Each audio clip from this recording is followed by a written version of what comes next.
En écoutant quelques versets des Actes des Apôtres concernant le choix de Matthias, on entend que cet homme a été formé en se mettant à la suite de Jésus-Christ. On découvre que c'est un homme qui a eu des souffrances, qui a eu des difficultés et qui a été plongé dans le baptême de Jean-Baptiste. Et il s'est rendu compte du bien que lui donnait le baptême de Jean-Baptiste, mais que c'était insuffisant, qu'il fallait encore qu'il rencontre le Sauveur.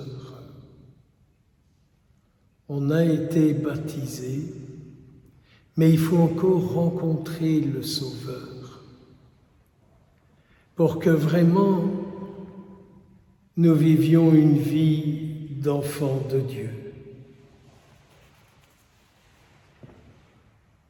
Judas avait reçu sa part de ministère comme les autres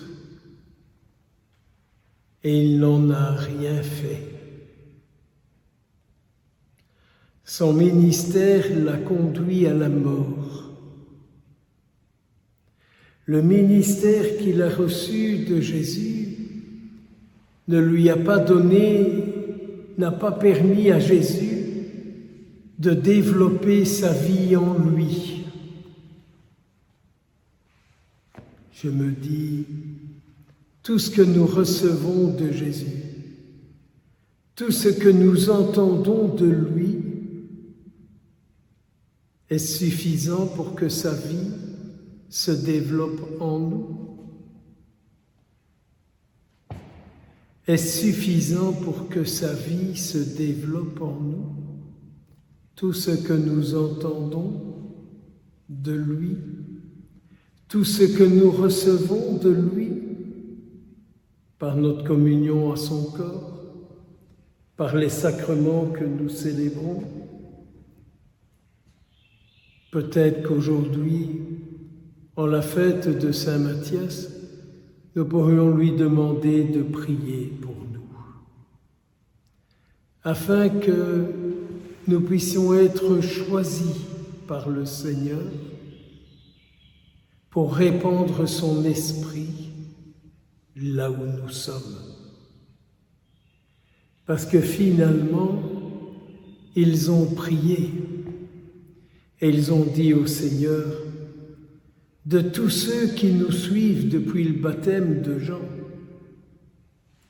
lequel est-ce que tu vois qui répandra le mieux ton esprit? Et ils ont choisi Matthias pour succéder à Judas. Et nous nous disions au début de cette célébration combien ça a dû être pour lui une succession difficile. Et je pense à tous ceux qui ont des successions à assumer. Le week-end qui vient de se passer, dans beaucoup de paroisses du Brabant wallon, ont été annoncés des changements de prêtres. Et d'autres sont là. Maintenant, je peux vous le dire, le Père Christophe quitte Ohain et il a demandé de pouvoir prendre sa pension. Je ne peux pas vous en dire plus, mais je le comprends. Mais je le comprends. Mais je le comprends. D'autres prêtent aussi, et d'autres vont de gauche à droite, suivant ce que les responsables ont cru de mieux, de bien, tant pour les lieux où ils vont que pour eux-mêmes. Mais comme c'est dur de succéder, d'abord de succéder pour rendre Jésus présent, pour rendre Jésus qui enseigne, qui corrige, qui libère, qui met en lumière. Je m'imaginais des gens dire sur Matthias, quand il a dû dire ce qui ne plaisait pas, il n'est pas mieux que l'autre. Je m'imagine parfois ce que les gens disent quand ils entendent quelque chose qui ne leur plaît pas. Vous savez ça comme moi. Et donc, Matthias s'est appuyé sur tout ce qu'il a retenu de Jésus. Et si on ne s'appuie pas sur ce que nous retenons de Jésus, il n'est pas possible de tenir. Il a dû bien des fois revenir sur la parole de Jésus qui dit « C'est moi qui vous ai choisi. C'est moi. C'est moi qui vous ai choisi pour que vous portiez du fruit. Votre fruit demeurera. C'est moi qui vous ai choisi. » Alors prions, essayons de retrouver ce pourquoi le Seigneur nous a choisis. Essayons de lui demander où il désire nous placer pour porter sa parole, pour apprendre à la vivre, pour qu'elle soit vivante là où nous sommes. Je vous ai choisi, je vous ai mis là pour que vous portiez du fruit et que votre fruit demeure.